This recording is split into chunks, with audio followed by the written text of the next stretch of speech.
This week in episode 9, we talk about financial choices, sacrifice, and space shuttles.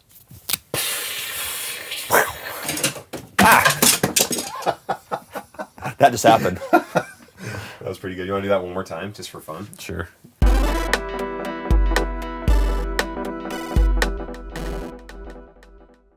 Ready? Yeah, let's do it again.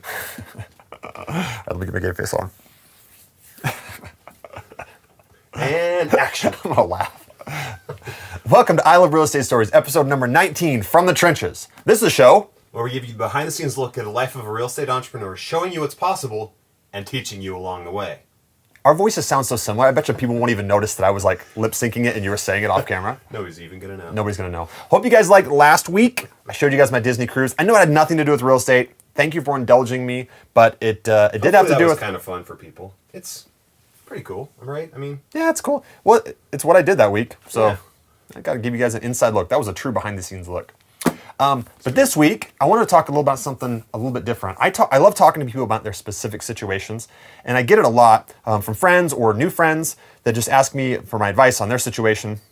And it was a little bit sad in the last couple of weeks. I had one guy that came to me that was kind of a new friend, and his situation was great. And for the last 10 years, he's been making money, but sacrificing and taking that money, investing it, which we're going to talk about that in a second.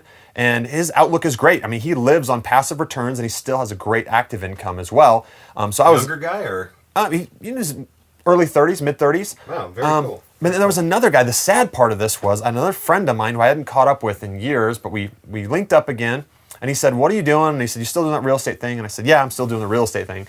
But his life was just totally different. I mean, although we're the same age, he started down a path early of not so much sacrifice really, and just kind of lived it up a little bit early. But now at this point, he's got multiple different jobs, no time, a family, and he feels kind of stuck. And I totally felt bad for him, and I didn't quite know what to tell him at the time. But I get it. That happens to a lot of people. We get stuck in this situation where we feel like there's no way out. So I want to talk a little bit about that today. Today I want to talk about mostly the path of money. I kind of like using the two friends because those are real people. For sure. But it's kind of like easier to separate the two. But I want to bring you guys back to a book that I've showed you guys before. Boom. The Millionaire Real Estate Investor by Gary Keller. This is a great book for a lot of different reasons. So if you haven't read this yet, definitely read this. But the section I like and the section I want to talk a little bit about today is this. He's got a thing. Hold that real close. That's called The Path of Money. There you go. I like that. And this section on The Path of Money is so simple, but it's so brilliant. So I'm not going to reinvent the wheel. I'm just going to use this to show you what I'm talking about here. We have two different ways that we can make money. You can make money by working, or you can make money, have your money making you money, right? Your capital assets making you money. And once you get that in, and by the way, don't feel bad if you say, well, I don't have any assets making me money. That's how most people start. Most people don't have anything besides their own labor to make the money. But you do have a choice, because regardless of which way you get the money, one of two ways, it comes down there, that's your cash flow, and then you have a choice of what you can do with it. You can either spend it, like most people do, they spend all of it and then some, right? They add up credit cards. You can donate it, which I highly recommend that you donate at least 10% of what you make to a charity of your choice or to your church, as tithing, but I highly recommend you do that. You can hold it, stuff it under your mattress, get that cash and stuff it under your mattress, right? Or you can invest it. Now, once you invest it, your choices open up again. There's two different things you can do. You're either going to lend it or you're going to own something. And you can either do passive or active with either of those. But regardless of what you do, lending, owning, passive, active investing, you're going to make a different return depending on your needs and your education and what you're choosing to do with it. But all of that's going to flow back up to the top of this chart, and it's going to come back in as capital assets that are paying you return. So it's something working for you besides you. All of that investment activity should get returns that come back into the top of this funnel, and you have more money to put down the path, if that makes sense. So with that, I want to say the two people that I talked about earlier, the one that had made money, made decent money, sacrificed, and he lived on less than he made, and he invested the difference. He put it down the path of money, and it makes him more money. So right now, his situation is he's got time, he's got options, and he literally lives on the passive returns that he makes. That's where he's at. Mid-30s, he can live without any active income. He's financially free. He can quit. He's out of the rat race, as they say. This other friend of mine, he made a different choice. So when he started his path, and I think the difference is financial education. He made a different choice. The money he made, he chose to spend all of it or even borrow a little bit more, get in debt to get a nice house, nice car, nice clothes, nice things, right? Spending more than he made, which is dangerous because he could do it at the time. And he's done it for years.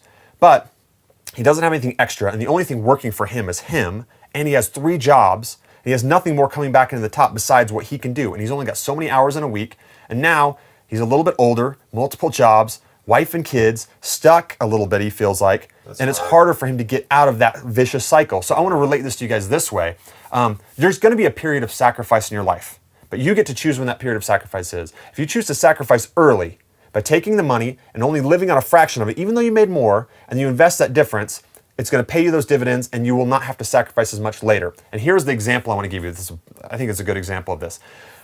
My brother-in-law is really into flight. And he's really into space shuttles. We went somewhere and we saw a space shuttle. He had to go see too, incidentally, but he likes raccoons too. But that's a little weird. We're not going to talk about that. let's cut that out. We'll cut that out. Don't put the raccoon part in there. He likes flight, right? Yeah, He likes I remember flight. that going to the museum. And we saw a space shuttle, and we were talking about the space shuttle. I remember this. And the interesting thing to me about the space shuttle, and I'm not a flight geek, but when you think of the space shuttle, it's got those rocket boosters, right? And the amount of energy and effort it takes to get that shuttle up in the air and to keep it going up, to actually leave gravity and get into orbit, it's a lot of energy expended to get there. We have a go from main engine start. 4, 3, 2, 1. Boost. Once it's in orbit, there's really not that much energy it needs to expend to stay in orbit.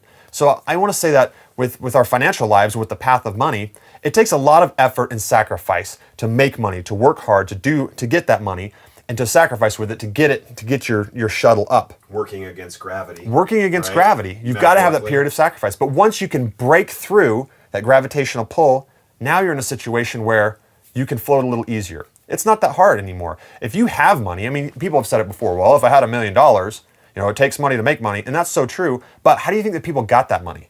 It wasn't given to them. Sacrificing early. Sacrificing early. I love what you said. It's been a while ago, but that whole idea of like, the more future-minded a person is, the more rich they'll become, really. So the point of I Love Real Estate Stories, episode number 19, I want to tell you guys, sacrifice, you get to pick the period of sacrifice that you want to have.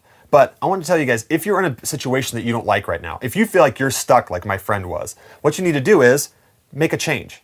Because you can make a change. And I would start making the change with stopping and spending some time just to think. Some time alone just to think and say, what do I want? How do I want to change? How do I want to become better? So take time to think about your situation. And then you can always change. It might be slow. It might be just living on a little bit less and taking that. Do something, though, to start changing the trajectory of your future. Because if you don't, you're going to find yourself forced into sacrificing, because I said you always have to sacrifice. If you don't choose to sacrifice first or during your life, you'll be forced to sacrifice later. You'll be forced to sacrifice because you won't have anything. You won't have retirement. And not only later sacrifice, I would say that my friend that hadn't talked to me in a few years, he is totally sacrificing right now because he is a slave. He is a slave to his 3 jobs. He's a slave to his house. He's a slave to everything. And I mean, it made me so sad to see that, but that's the best advice I could give somebody like him. Just stop, think, figure out what it is that you want, and start making changes. Because if you don't make any changes, you're always going to get what you've always had. So that's the best advice. Hopefully you guys take that to heart. And that's it for episode 19.